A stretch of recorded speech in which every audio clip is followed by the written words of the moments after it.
أعوذ بالله من الشيطان الرجيم بسم الله الرحمن الرحيم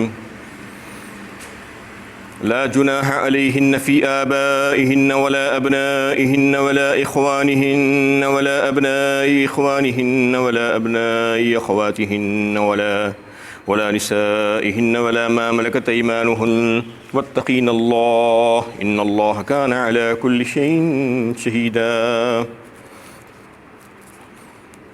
یہ سورہ احزاب کی 55 نمبر کی آیت ہے۔ اس سے پہلے کی آیت میں جو بات چل رہی تھی، جو پردے کے احکامات آئے تھے، تو پردے کے احکامات آنے کے بعد لوگوں میں تشویش ہوئی کہ جو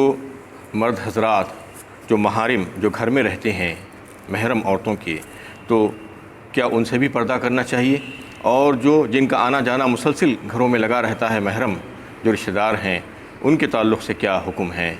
جب یہ پوچھا گیا تو یہ بات بتا دی گئی کہ وہ تمام لوگوں سے تمہیں پردہ کرنا نہیں ہے، جو تمہارے محرم رشتہ دار ہے ان کے تعلق سے اللہ تعالیٰ نے فرما دیا کہ وہ جو رشتوں کی جو حرمت ہے اللہ تعالیٰ نے اس میں قائم رکھ دی ہے، اس سے کوئی فتنہ اور فساد کی گنجائش اس میں نہیں بچی ہے، لہٰذا تمہیں جو ہے ان سے پردہ کرنا نہیں ہے۔ اس کی تفصیل سورہ نور میں آئی ہے، اور اس میں یہ بات بتا دی گئی ہے کہ وَلَا يُبْدِينَ زِينَتَهُنَّ إِلَّا لِبُؤُولَتِهِنَّ او آبائهن او آباء بُؤُولَتِهِنَّ او اخوان، یہ پورے جو ہے رشتے محرم رشتوں کو جو ہے اللہ تعالیٰ نے گنا دیا۔ یہ بات بتا دی گئی کہ تم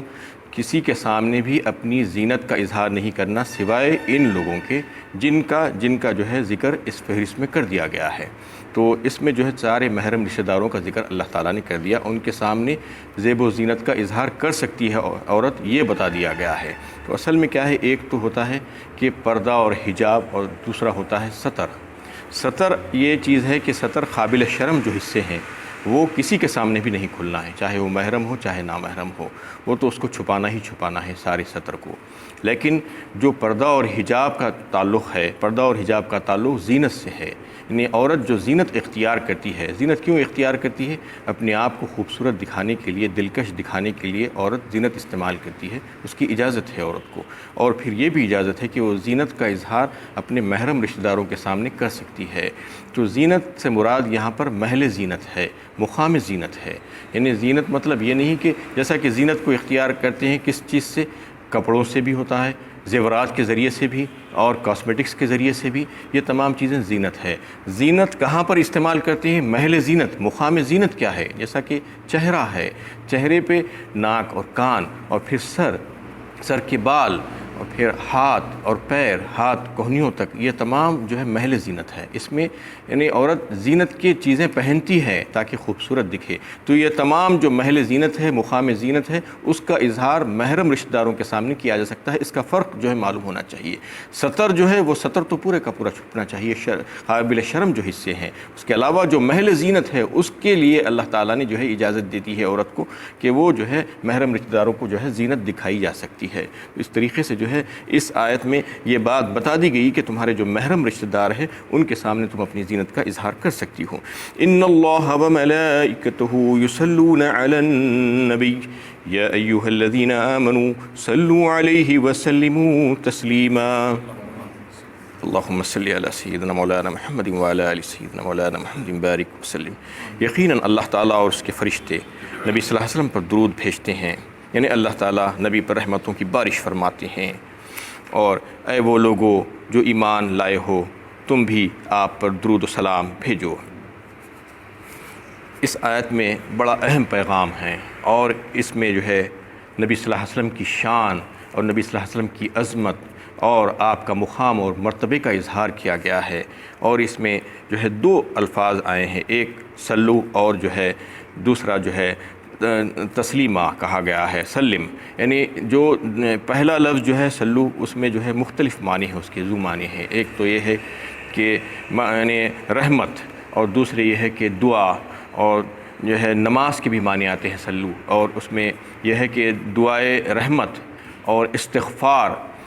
مدح و ثنا، یہ سارے معنی جو ہے سلو کے آتے ہیں۔ تو اس کو جو ہے اگر منسوب کیا جائے اللہ کی طرف تو پھر اس کا مطلب یہ ہوگا کہ رحمت کا بھیجنا، اللہ تعالیٰ رحمت بھیجتے ہیں اپنے نبی پر، اس کا مطلب یہ ہے اللہ کی طرف جب منسوب کیا جائے گا، اور فرشتوں کی طرف جب اس کو جو ہے جوڑا جائے گا، منسوب کیا جائے گا، تو اس کا مطلب یہ ہوگا کہ وہ رحمت کی دعا کرتے ہیں، استغفار کرتے ہیں اپنے نبی کے لیے۔ اور جب عام مومنین کی طرف جو ہے اس کو منسوب کیا جائے گا تو اس کا مطلب یہ ہے کہ دعا اور مدح و ثنا نے نبی صلی اللہ علیہ وسلم کی مدح و ثنا اور دعا کرنا آپ صلی اللہ علیہ وسلم کے لیے رحمت کی، تو یہ اس کا مطلب ہوگا۔ تو اس میں یہ بات جو بتائی ہے سب سے اہمیت کی حامل جو یہ ہے کہ اللہ تعالیٰ خود جو ہے اس عمل میں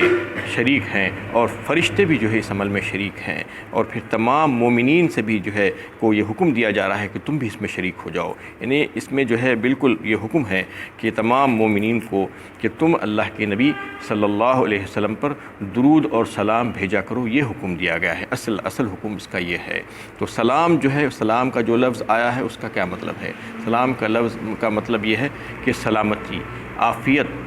اور جو ہے تمام پریشانیوں، مشکلوں اور مصیبتوں اور آفتوں سے سلامتی ہو اور سالم ہو اور بچے رہنا، یہ دعا ہے۔ اور السلام علیکہ جب کہا جاتا ہے تو اس میں جو سلام ہے وہ ایک تو جو ہے اللہ تعالیٰ کے جو اسماء حسنہ ہیں وہ بھی جو ہے السلام ہے، تو اس کی ذات سے جو ہے جب یہ بات کہی جاتی ہے کہ السلام علیکہ، تو اس کا مطلب یہ ہوتا ہے کہ اللہ تعالیٰ ہی کفیل اور متولی ہے، تمہارے لیے تمام حفاظتی اقدامات وہی کرتا ہے، تمہارا محافظ ہے وہ، اور تمہاری رعایت کرنے والا اور تمہاری نگرانی اور نگہبانی کرنے والا، یہ دعا دیتے ہیں السلام علیکہ۔ تو اس میں دو الفاظ جو آئے ہیں سلو اور سلم، تو اس کے متعلق یہ بات بالکل واضح ہو چکی ہے۔ اور ایک حدیث ہے، حضرت کعب بن عجرہ رضی اللہ تعالیٰ عنہ اس حدیث کو روایت کرتے ہیں، جو حدیث متفق علیہ ہے، صحیح بخاری اور صحیح مسلم دونوں میں ہے، اور دیگر بہت سی حدیث کی کتابوں میں ہے، تو اس کی اہمیت بہت بڑھ جاتی ہے۔ جب یہ آیت نازل ہوئی تو کسی شخص نے اللہ کے نبی صلی اللہ علیہ وسلم سے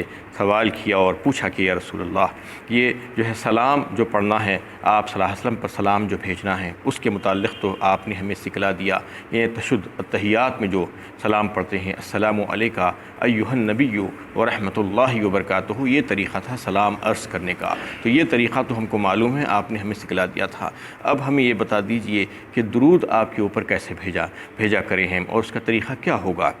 تو آپ صلی اللہ علیہ وسلم نے جو ہے درود ابراہیمی جو نماز کے دوسرے قاعدے میں پڑھا جاتا ہے، آخری قاعدے میں، وہ پڑھ کر سکھلا دیا اور بتا دیا کہ ایسا پڑھنا ہوگا، اللہم بارک علی محمد وعلی آل محمد کما بارکت علی ابراہیم وعلی آل ابراہیم انک حمید مجید، اللہم بارک علی محمد وعلی آل محمد کما صلیت علی ابراہیم، اس کے بعد کما بارکت علی ابراہیم۔ تو یہ دونوں درود پڑھ کر آپ صلی اللہ علیہ وسلم نے بتا دیا کہ یہ ایسا پڑھنا چاہیے۔ تو آپ صلی اللہ علیہ وسلم سے منقول جو الفاظ ہیں اس کی برکت اور اس کی عظمت یعنی بہت زیادہ ہے، اور اس کا ثواب بہت زیادہ ہوگا اگر اس کو اختیار کریں گے۔ دوسرے درود بھی جو ہے معصور ہے اور منقول ہے، اس کو بھی پڑھا جا سکتا ہے اگر جو ہے اس میں کوئی شرکیہ الفاظ نہ ہو تو، لیکن یہ درود آپ صلی اللہ علیہ وسلم سے منقول ہے، آپ نے یہ سکھلایا تھا، اس لیے جو ہے اس کو پڑھنا زیادہ باعث ثواب ہے۔ اور پھر جو ہے نماز میں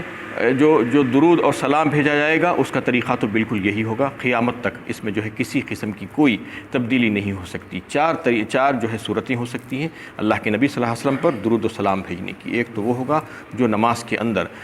اندر تحیات میں سلام بھیجیں گے اور پھر اس کے بعد درود ابراہیمی پڑھیں گے آپ، تو یہ جو ہے یہ طریقہ تو قیامت تک چلتا رہے گا، یہ طریقہ اللہ کے نبی صلی اللہ علیہ وسلم نے خود سے سکھلا دیا تھا۔ اور دوسری صورت اس کی یہ ہوتی ہے کہ الصلاۃ السلام علیکہ یا رسول اللہ، یہ کب کہا جاتا تھا؟ جب عہد نبوی میں نبی صلی اللہ علیہ وسلم یعنی خود مخاطب ہوتے تھے کسی سے، تو یہ الفاظ، یہ کلمہ کہا جا سکتا تھا کہ الصلاۃ السلام علیکہ یا رسول اللہ، یہ جو ہے حاضر کا صیغہ ہے۔ اور اس کے علاوہ جو ہوگا وہ جو ہے غائب کا جو صیغہ ہوگا، وہ غائب کے صیغے کے لیے ائمہ کرام اور صحابہ اور تابعین نے جو ہے یہ بات کو بتایا ہے کہ آپ صلی اللہ علیہ وسلم کے اوپر جو ہے جو درود بھیجا جائے گا وہ یہ ہے کہ صلی اللہ علیہ وسلم، یہ جو ہے یہ طریقہ ہوگا غائب میں، یعنی ہمیشہ قیامت تک جو ہے غائب میں جو ہوگا کہ آپ کا جب ذکر آئے گا تو صلی اللہ علیہ وسلم جو ہے یہ پڑھنا ہوگا۔ اور آپ کی قبر شریف پہ جب جائیں گے روضہ اقدس پر، تو اس اس کا طریقہ کیا ہوگا؟ السلام علیکہ یا رسول اللہ کہنا ہوگا وہاں پر جانے کے بعد، کیونکہ وہاں کا سلام الگ ہوگا، اور جو ہے دوسرے مقامات پر کھڑے ہو کر جب آپ سلام پیش کریں گے تو اس کا سلام یہ ہوگا صلی اللہ علیہ وسلم، جہاں پر غائب ہے۔ لیکن جو ہے روض اقدس پر آپ جائیں گے تو وہاں پر حاضر ہے اللہ کے نبی صلی اللہ علیہ وسلم، خود جو ہے وہیں پر جو ہے آپ تشریف رکھتے ہیں، آپ آرام فرما رہے ہیں، تو وہاں پر السلام علیکہ یا رسول اللہ کہا جائے گا۔ یہ 4 صورتیں ہیں، اور اس کے علاوہ اور کوئی دوسری صورت نہیں ہے۔ اس کے علاوہ اگر کوئی جو ہے کہیں پر غائب میں ہونے کے باوجود الصلاۃ والسلام علیکہ یا رسول اللہ اگر کہتا ہے تو یہ غلط ہے، یہ فاسد عقیدہ ہے اس کا۔ اور یہ عقیدہ رکھ کر جو ہے یہ کیوں کہتے ہیں یہ لوگ یہ الفاظ، بعض لوگ جو کہتے ہیں السلام علیکہ الصلاۃ والسلام علیکہ یا رسول اللہ، یہ فاسد عقیدہ دل میں رکھ کے کہتے ہیں، اور یہ سمجھتے ہیں کہ یہ جو ہے اللہ کے نبی صلی اللہ علیہ وسلم نے بنفس نفیس خود تشریف لاتے ہیں اور براہ راست ہمارا جو ہے سلام سنتے ہیں، یہ سمجھ کر یہ عقیدہ رکھ کر یہ جو ہے پڑھا جاتا ہے، جبکہ یہ ایسا عقیدہ رکھنا شرک ہے۔ یہ بات جو ہے، یہ جو صفت ہے کہ براہ راست ہر جگہ آنا اور ہر جگہ حاضر و ناظر ہونا، یہ صرف اور صرف اللہ رب العزت کی صفت ہے۔ کوئی بندے میں آپ یہ صفت تلاش نہیں کر سکتے، چاہے وہ نبی صلی اللہ علیہ وسلم ہی کیوں نہ ہو۔ تو اگر کوئی ایسا عقیدہ رکھ کر یہ پڑھتا ہے کہ آپ صلی اللہ علیہ وسلم براہ راست جو ہے سنتے ہیں اور بنفس نفیس آپ تشریف لاتے ہیں، تو ایسا ممکن نہیں ہے، اور ایسا جو ہے قرآن اور حدیث کے عقیدے کے خلاف ہے۔ یہ کوئی اگر سمجھ رہا ہے تو یہ جو ہے بات غلط ہے، اس کو جو ہے اس سے پرہیز کرنا چاہیے، اور فوراً جو ہے اس کو چھوڑ دینا چاہیے، ترک کر دینا چاہیے، صلی اللہ علیہ وسلم کہنا چاہیے۔ اور ایک بات، اذان کے شروع کرتے وقت بھی بعض مقامات پر یہ دیکھا جاتا ہے کہ الصلاۃ والسلام علیکہ یا رسول اللہ کہا جا رہا ہے، یہ بدعت ہے، اس کے لیے کہیں پر بھی کہا نہیں گیا ہے۔ جب کوئی بات نہیں کہی گئی ہے، نہیں بتائی گئی ہے آپ کو، تو پھر اس کو اختیار کرنا یہ بدعت ہے، اور کسی یعنی نیک کام، کسی دین کے متعلق کام کو ثواب کی نیت سے کرنا ہی بدعت ہے۔ یعنی آپ یہ سمجھ رہے ہیں کہ اس کا ثواب ہے تو اس کو جو ہے اختیار کر لینا، جو پہلے سے نہیں تھا، خلاف سنت ہے، تو اس کو اختیار کرنا بدعت ہے، اور اگر اس کو ثواب کی نیت سے نہیں کر رہے ہیں تو وہ جو ہے ایک رسم بن جائے گا۔ تو اگر جو ہے آپ ثواب کی نیت سے کر رہے ہیں تو بدعت ہے، اور بدعت کا جو ہے گناہ ہے، ثواب نہیں ملنے والا ہے، یہ سمجھ لینا چاہیے۔ اور صرف ایسے ہی کر رہے ہیں تو اس کا بھی گناہ ہے رسم کا، لیکن کم گناہ ہوگا بدعت کے مقابلے میں۔ تو یہ باتیں جو ہیں یہ صلاۃ و سلام پیش کرنے کے تعلق سے کہی گئی ہے۔ اور جو لوگ جو ہے غلو کرتے ہیں اور اس میں جو ہے افراط و تفریط سے کام لیتے ہیں، حد سے زیادہ آگے بڑھ جانے کی کوشش کرتے ہیں اللہ کے نبی صلی اللہ علیہ وسلم پر صلاۃ و سلام بھیجنے کے سلسلے میں، ان کو یہ بات اچھی طریقے سے معلوم ہو جانا چاہیے کہ جو حدیث ابھی میں نے آپ کے سامنے جو پیش کی ہے وہ جو ہے متفقہ علیہ حدیث ہے، صحیح بخاری میں بھی ہے اور صحیح مسلم میں بھی ہے، اور دیگر تمام حدیثوں کی کتابوں میں جو ہے یہ حدیث موجود ہے۔ تو اس بات پر انہیں سب کا اتفاق ہے کہ یہ صلاۃ و سلام بھیجنے کا طریقہ جو ہے اللہ کے نبی صلی اللہ علیہ وسلم نے جو بتلایا تھا، وہ التحیات میں جو ہے سلام بھیجنا، اور اس کے بعد درود ابراہیمی پڑھ کر جو ہے آپ صلی اللہ علیہ وسلم پر درود بھیجنا، یہ طریقہ بتلا دیا گیا۔ اس کے علاوہ اگر کوئی جو ہے یہ سمجھتا ہے کہ میں اس کے علاوہ بھی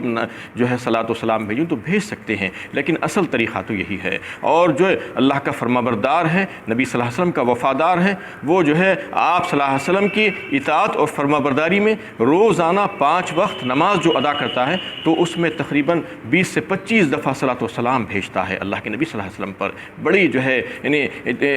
اطاعت میں اور بڑی جو ہے مہربانی کے ساتھ جو ہے ان کے سامنے پیش کرتا ہے، ان کے دربار میں جو ہے پیش کرتا ہے۔ تو یہ پیش کرنے والا زیادہ بہتر ہے، یا وہ جو ہفتے میں ایک بار کھڑا ہو کر چلا کر پڑھتا ہے، اور جو ہے جو پڑھنے کا جو طریقہ بتایا گیا ہے وہ انتہائی جو ہے اعزاز کے ساتھ، اکرام کے ساتھ پیش کرنا ہے، آہستگی سے جو ہے صلاۃ و سلام کو پیش کرنا ہے، چیخ کر پڑھنا نہیں ہے۔ یہ جو باطل عقیدہ اور فاسد عقیدہ رکھنے والے جو لوگ ہیں، ان کے عقیدے کے خلاف بھی جاتا ہے اگر دیکھا جائے، لیکن ان کو یہ بات سمجھ میں نہیں آ رہی ہے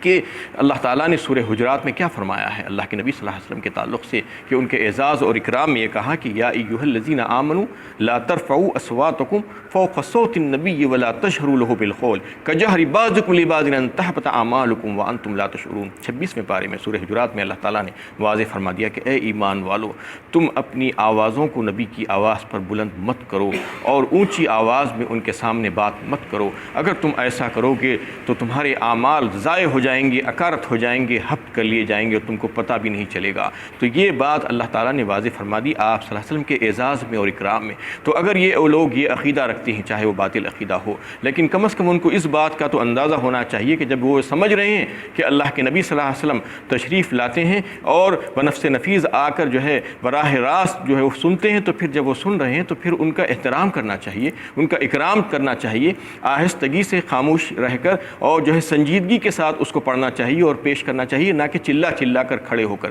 آپ دیکھیے کہ کھڑے ہو کر کس سے بات کی جاتی ہے؟ کوئی بھی معزز شخصیت سے آپ کھڑے ہو کر بات کرتی ہیں، بیٹھ کر بات کرتی ہیں، اللہ کا کلام بھی بیٹھ کر پڑھتی ہیں، تو اس کو بھی بیٹھ کر پڑھنا چاہیے، بیٹھ کر پیش کرنا چاہیے، جیسا کہ طریقہ بتلایا گیا ہے۔ اس کے علاوہ جو طریقے اپنائیں گے وہ طریقے درست نہیں ہوں گے،